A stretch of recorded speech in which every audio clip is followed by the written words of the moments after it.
My wife and I started dating in June of 1984. We got married in October of 1985.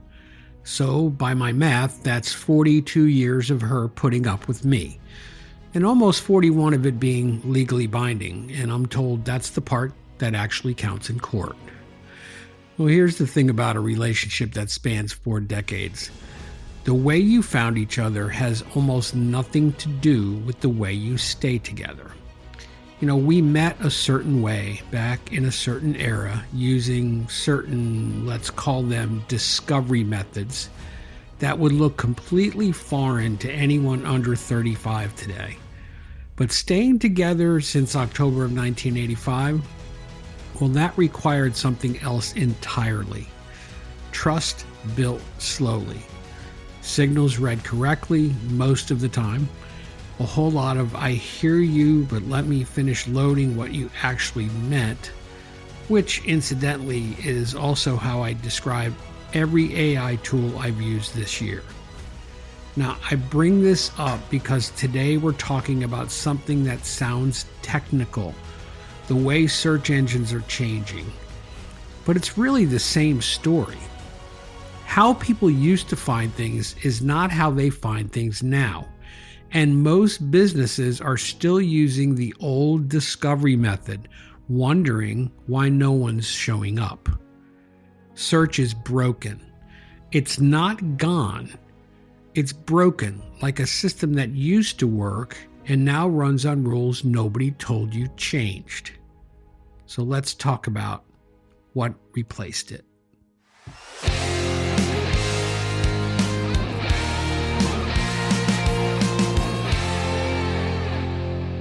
Here's what's actually happening. For about 25 years, search worked one way. You typed something into Google, Google handed you 10 blue links, and you clicked around until you found what you needed. That's not how it works anymore. Increasingly, Google and ChatGPT and Perplexity and every AI tool built on top of these systems just answers you directly, no click required. Last month, I ran an audit on a local business site. It was a good-looking website. The owner was proud of it, and honestly, he had reason to be. It looked better than half of his competitors. But when I asked an AI tool a question his business should have owned the answer to, it didn't mention him at all. It recommended 2 competitors instead. One of them 3 miles away with a fraction of his experience. Now, he wasn't invisible because his business was bad. He was invisible because his website was built for a person's eyes, not for a machine's understanding. No structured data. No clear answers to the questions people actually ask. Nothing an AI system could confidently point to and say, "Here, this is the source." That's the shift. Search isn't about ranking pages anymore. It's about becoming the source an AI system trusts enough to recommend. Now, here's why it matters. Here's why I'm going to bring my wife back into this, because this is the part she'd actually agree on with me. 41 years married this October, she doesn't trust me because of one grand gesture I made back in 1985. She trusts me because I've earned that trust over time, even through times when I did stupid things, starting back to when we were still just dating all the way back in the summer of 1984. It all added up. That's exactly how AI systems decide who to trust.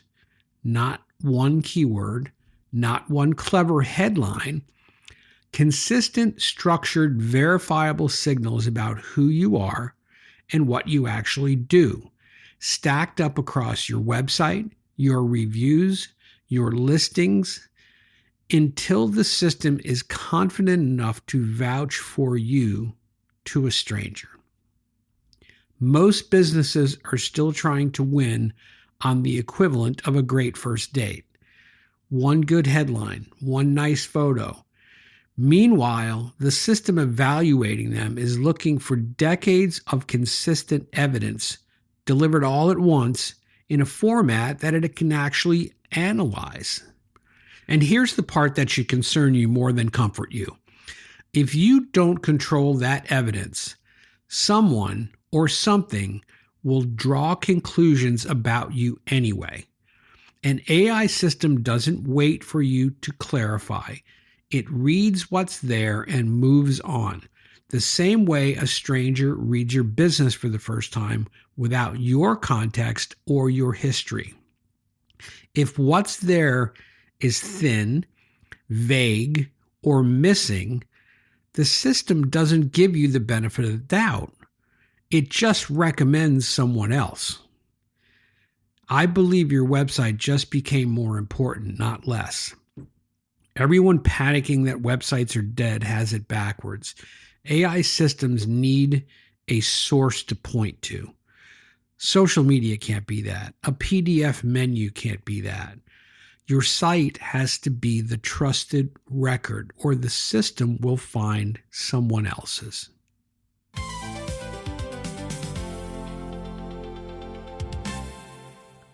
So here's what to do about it. I am not going to give you 10 tactics.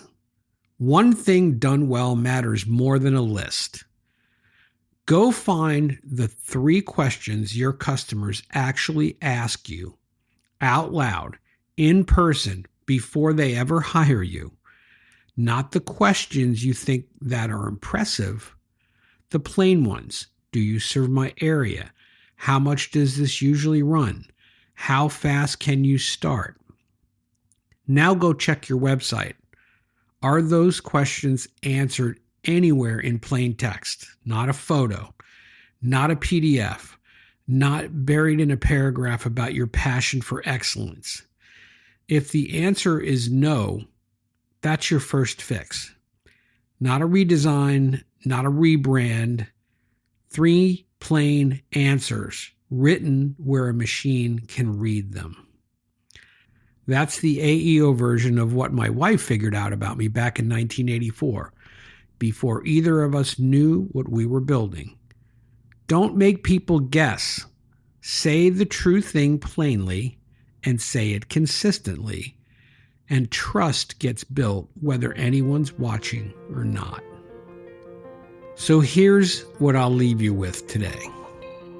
Back in June of 1984, when we started dating, nobody could have explained to me how we'd end up here, married since October of 1985. Still negotiating occasionally who left the garage door open. Still figuring each other out in ways that surprised both of us. The discovery method that got us started is completely irrelevant to why we're still standing. Now, your business is at that same hinge point right now. The way people used to find you is quietly becoming irrelevant. The question isn't whether it's fair, it's whether you're building the kind of consistent, honest, plainly stated evidence that earns trust from a system that doesn't know you yet. The same way you'd want a stranger to trust you on the strength of what you actually do, not what you claim. Now, the next time we're going to talk about what happens when businesses fake that trust instead of earning it, and just how bad the fake authority problem online has actually gotten. I'm John Delaney. This has been Truth in a Digital World.